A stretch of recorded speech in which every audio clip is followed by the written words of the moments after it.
Welcome to part 2 of the 24 horsepower tractor comparison. In this video we will look closer at the powertrain, loader, 3-point, and dimensions of each of the tractors, the John Deere 2025R, the Kubota B2601, and Yanmar SA324. In part 1 of this video series we compared the main features of the 3 industry-leading subcompact tractors, so make sure to check that video out. Also, subscribe to the Tractor Bob's YouTube channel for more content like this.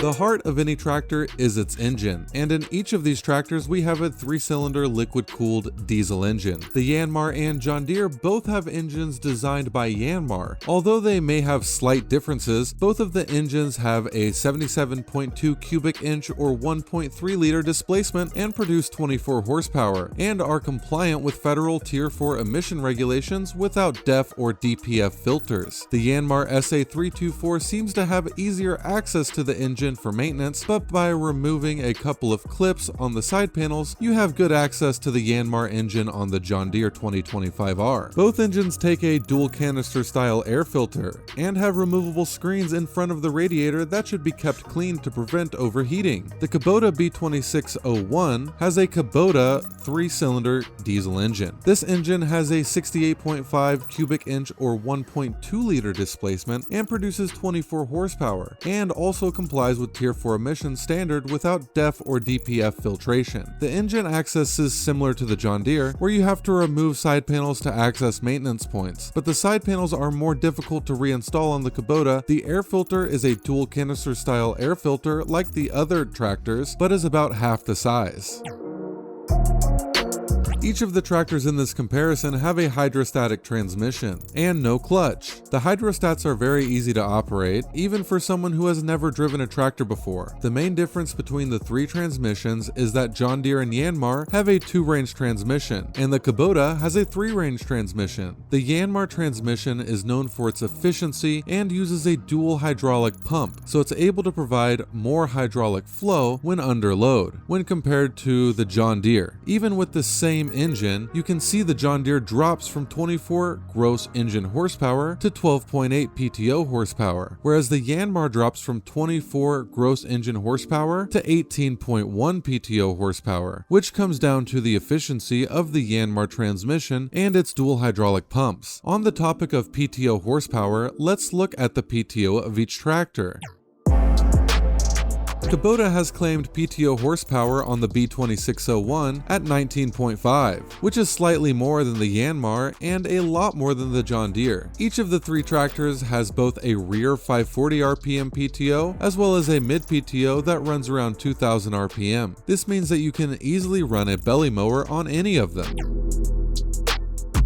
Now we'll get into the dimensions of each tractor. The John Deere and Yanmar have the same wheelbase at 63 inches, and the Kubota has a slightly shorter wheelbase at 61.4 inches. Width, or track, is one of the more important dimensions of a tractor, because it affects stability more than anything. The Yanmar has the widest track by over 5 inches, measuring at 54.6 inches, giving it slightly more stability, especially when under load. The next widest is the Kubota at 49 inches, and then the John Deere is the narrowest at 48 inches wide. In terms of weight, which again affects stability, the Yanmar is the heaviest at 1,830 pounds, then the John Deere at 1,793 pounds, and the Kubota is the lightest at 1,632 pounds. When talking tractor weight, remember that you can always add ballast in the form of wheel weight, suitcase weights, or liquid ballast in the tires. Our favorite at Tractor Bob is Rim Guard Beet Juice, because it's heavy, non-toxic, and free of any chemicals.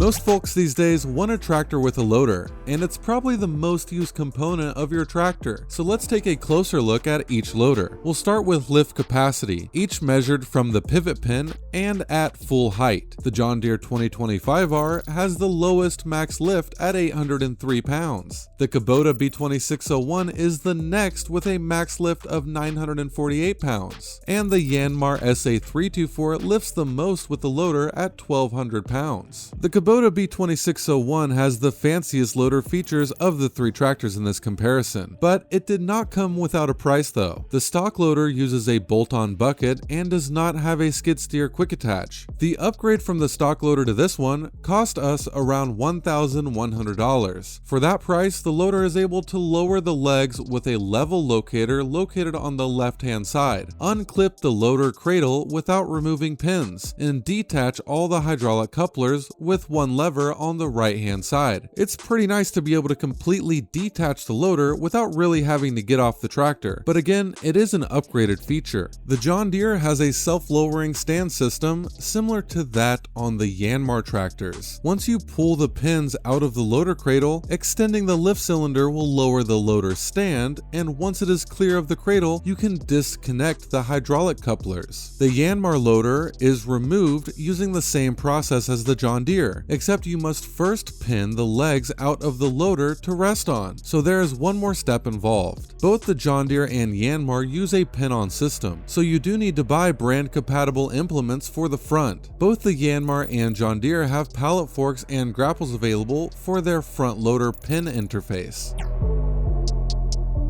Now we'll get into the 3-point hitch of each tractor. All of the tractors have a Category 1 position control 3-point hitch, allowing you to return to the same height position for mowing or grading work. The main difference we'll note on the 3-point hitches is the adjustment type and rear lift capacity of each tractor. The Yanmar and John Deere tractors use a turnbuckle style sway bar adjustment for the side links, and the Kubota has a pin style sway bar. The pin systems aren't quite as strong, but they are much quicker to adjust, so that's a great bonus. The Yanmar and Kubota tractors both have a drawbar for pulling drag style implements and ball hitches, and the John Deere is the only one of the lineup that does not come with a drawbar. As far as 3-point lift capacities, Kubota claims to lift the most at 1,411 pounds, when measured 24 inches behind the lift point. The Yanmar lifts 1,209 pounds, 24 inches behind the lift point, and the John Deere lifts 915 pounds, 24 inches behind the lift point.